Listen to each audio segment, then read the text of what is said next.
Sweetheart, we don't negotiate with junior staff. That's what Barbara from HR told me, right after I laid a 12-page audit summary on her desk that outlined exactly how I'd kept our logistics operation from crumbling. I didn't yell. I didn't cry. I just smiled like someone watching the last nail slide into a coffin.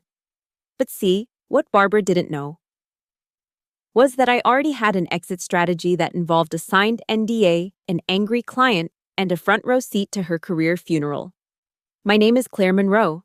I'm 28, born and raised in Chicago, Illinois, and until recently, I was a systems analyst at Northbridge Tech, a company that provides logistics solutions to healthcare and pharmaceutical clients across the Midwest. I started there straight out of college with a computer science degree and mountains of student debt. For nearly 2 years, I'd been the invisible force keeping the company's digital infrastructure from collapsing entirely. That day in Barbara's office wasn't the beginning of my story. It was the middle. The part where the protagonist realizes she's been playing the wrong game all along. I've documented every major system issue I've resolved in the past 18 months, I said, tapping the audit report with my index finger.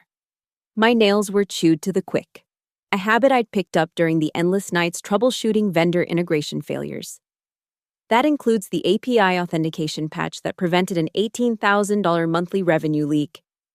Barbara didn't even glance at the document. She just leaned back in her ergonomic chair, the kind junior staff like me weren't approved for, and adjusted her reading glasses.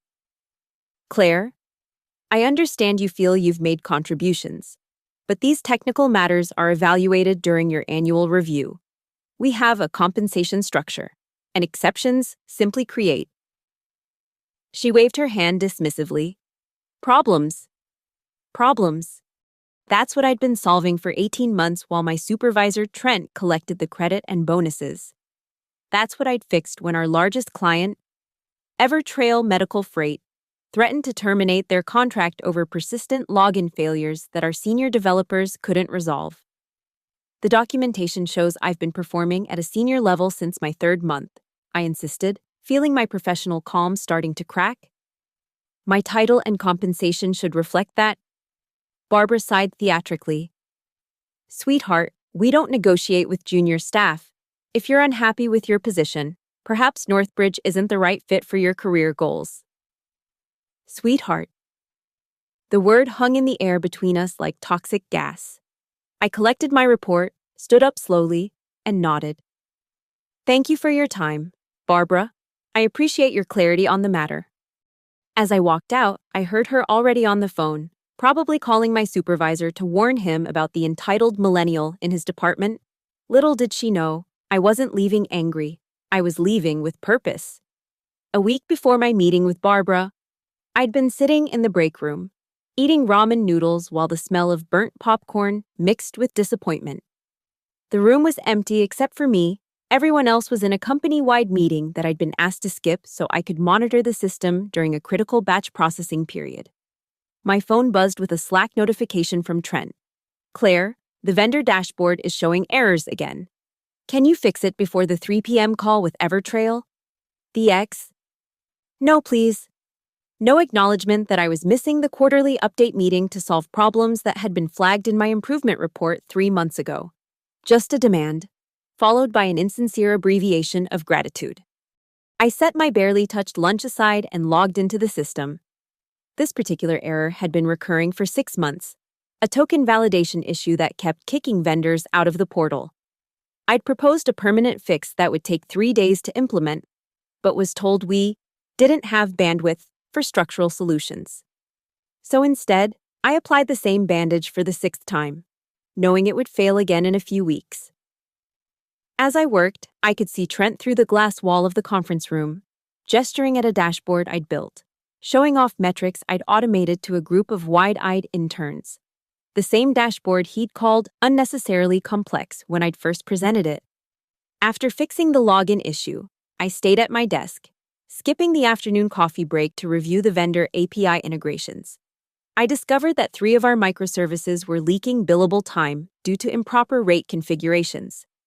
When I added it up, it came to about $18,000 per month in unbilled services.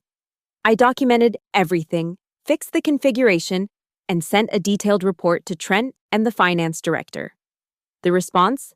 A brief, good catch email from finance, nothing from Trent, no mention of the thousands of dollars I'd saved the company.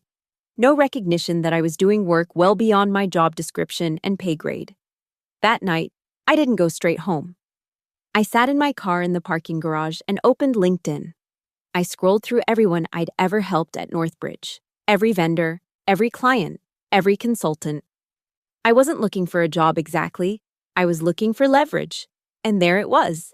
A message from Kevin Donovan, Operations Director at Evertrail Medical Freight. It had been sitting in my inbox for 2 days. Claire, I was impressed by your handling of our integration issues last month. We're experiencing some concerning patterns with the Northbridge system. I'd appreciate an unofficial conversation if you're open to it. Nothing that would compromise your position, of course. I stared at the message for a long time before responding. I'd be happy to discuss your concerns. Coffee this weekend? The meeting with Kevin wasn't at a coffee shop. It was at Evertrail's headquarters, in a conference room with a view of Lake Michigan. Kevin wasn't alone. He was accompanied by Maya Chen, their chief technology officer, and a man in a suit who was introduced simply as Richard from Legal. We've been experiencing serious issues with Northbridge's systems for months now, Kevin explained, sliding a folder across the table. Delayed shipments, tracking failures, temperature control discrepancies. I nodded. I knew about all of these problems.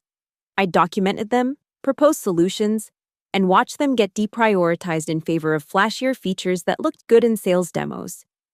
The thing is, Maya added, leaning forward, we've been told repeatedly that these issues are on our end, or that they're isolated incidents, but our logs tell a different story. They would, I said carefully. Northbridge's error reporting is designed to minimize certain types of failures to maintain their SLA compliance ratings. The room went quiet. Richard made a note. Claire, Kevin said finally, we're considering terminating our contract with Northbridge. But before we do, we need to understand exactly what we're dealing with. We'd like to offer you a position at Evertrail. I blinked. I'm sorry? Systems Integrity Specialist. Maya said, better title, better salary, and frankly, a team that will appreciate your abilities. And your first assignment, Kevin continued, would be to help us audit Northbridge's systems and document all compliance and performance issues. We need someone who understands their architecture from the inside. My mind raced. This wasn't just a job offer. This was an opportunity for justice. For recognition. For every night I'd stayed late debugging someone else's mistakes while Trent took credit for my solutions. I'm interested, I said slowly. But I have one condition. Name it, Kevin replied. I choose when I start. And I want to be the one who leads the audit in person. Richard frowned. That could put you in an awkward position with your current employer. I smiled.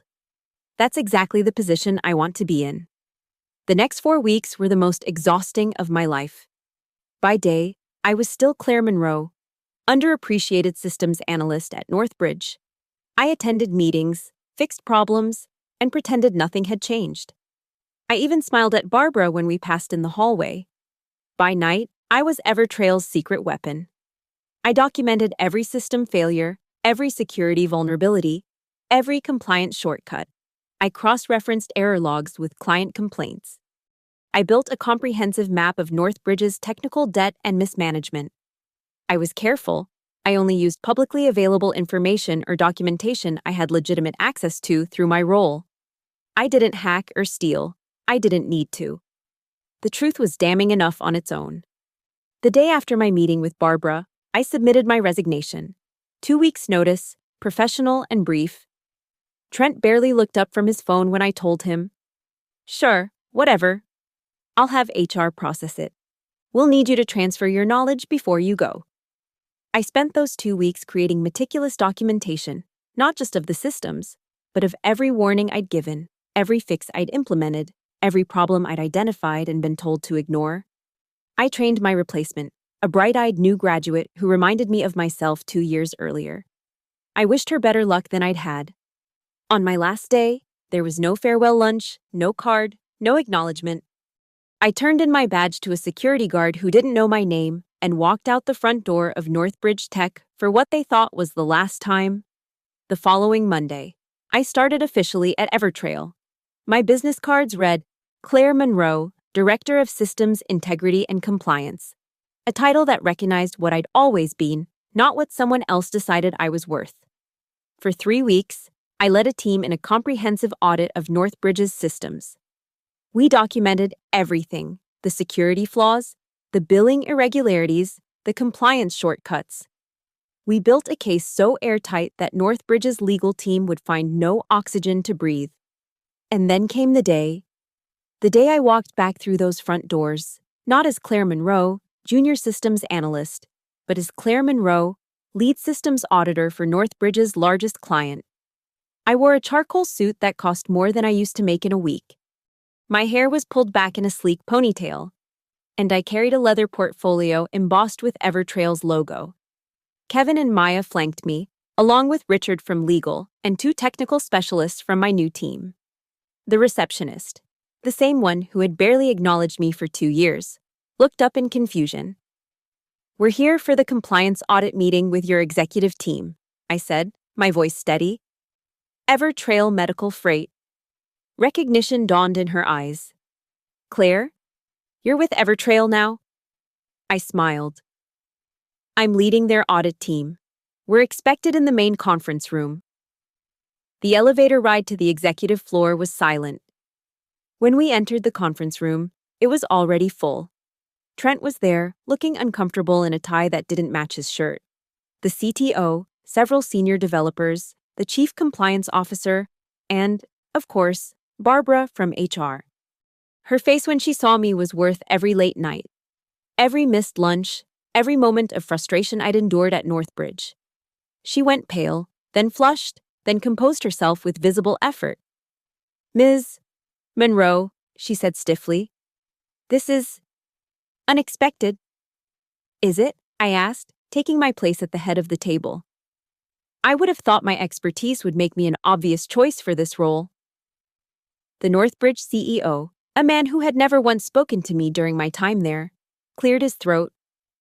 "Perhaps we should begin. We understand Evertrail has some concerns about our systems." "Concerns is an understatement," Kevin said. "We've documented critical failures that have affected patient care and compromised sensitive medical information." I opened my laptop and connected it to the projector. The first slide appeared, a timeline of system failures over the past year, matched against Northbridge's official reports to Evertrail. "As you can see," I began, "there's a significant discrepancy between what Evertrail experienced and what Northbridge reported. These aren't isolated incidents. They represent a pattern of systematic misrepresentation." For the next 2 hours, I methodically dismantled Northbridge's facade of competence. I showed emails where warnings had been ignored, logs that had been sanitized, reports that had been manipulated to hide serious problems. I highlighted security vulnerabilities, admin passwords shared via unencrypted Excel files, expired certificates, improperly configured firewalls. I demonstrated how patient tracking data had been exposed due to improper API security. Throughout it all, I never raised my voice. I never showed anger. I presented everything with professional detachment, as if I were discussing a case study rather than the company that had dismissed my worth. Trent couldn't meet my eyes. The CTO kept interrupting with increasingly desperate explanations. The compliance officer was frantically taking notes. The CEO had gone from dismissive to concerned to ashen. Barbara sat silently, watching her career implode in real time. When I finished the technical portion of the presentation, Richard took over to discuss the legal implications, terms of service violations, potential HIPAA breaches, material misrepresentations that constituted grounds for immediate contract termination. The room was silent when he finished. The kind of silence that follows an avalanche. "We'll need time to address these concerns," the CEO said finally. "I'm afraid time isn't something we can offer," Kevin replied. "Evertrail is exercising its right to terminate our contract. Effective immediately. We'll be transitioning to a new system within 30 days, as outlined in our agreement. You can't be serious, the CTO sputtered. The implementation timeline alone is specified in the contract you signed, Maya interrupted. Claire has already developed a migration plan that will ensure continuity of service during the transition. All eyes turned to me. I kept my expression neutral, professional. Ms. Monroe has been instrumental in identifying these issues, Kevin continued. She's been appointed as our Director of Systems Integrity and Compliance and will be overseeing the transition. The CEO looked at me with new eyes, no longer invisible, no longer junior, no longer someone to be dismissed. You'll be receiving formal notification from our legal department, Richard added. All outstanding invoices will be held in escrow pending resolution of the compliance issues identified today. We gathered our materials as the Northbridge team sat in stunned silence. As we prepared to leave, Barbara finally found her voice. Claire, she said, her tone conciliatory. Perhaps we could discuss this privately. I'm sure there's been some misunderstanding. I turned to her, my expression perfectly composed. Barbara, I'm afraid we don't negotiate with companies that misrepresent their compliance status. If you have concerns about the termination process, please direct them to our legal team. As we walked out, I heard the CEO's voice rise in anger behind the closing door. Questions about how this could have happened. Demands to know why critical issues had been ignored. In the elevator? Kevin squeezed my shoulder. That was impressive, Claire. Brutal. But impressive. Not brutal, I corrected him. Thorough. The next few weeks were a whirlwind of activity. I led the migration from Northbridge's flawed systems to a new platform that actually worked. I built a team of analysts who were valued for their expertise. I implemented the solutions I'd proposed at Northbridge and watched them succeed. 3 months later, I learned that Northbridge had undergone a restructuring. Trent was gone. The CTO had decided to pursue other opportunities. Barbara from HR had been replaced.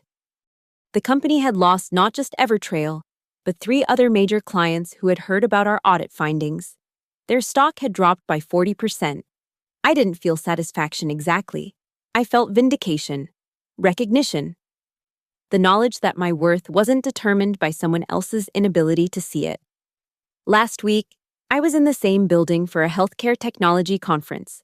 I ran into my replacement from Northbridge in the lobby. She told me she'd already been promoted twice, that the company had undergone a culture transformation, that they now had a policy of promoting from within based on demonstrated abilities rather than time served. They use your audit as a case study in what not to do, she said with a laugh.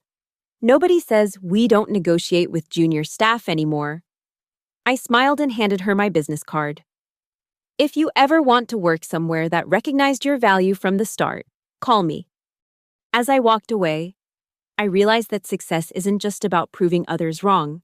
It's about proving yourself right. About knowing your worth even when others don't see it. About building something better from the ruins of what failed you. Barbara called me sweetheart and told me I wasn't worth negotiating with. Now I'm the one who decides what things are worth. Systems, processes, people, and that's worth everything.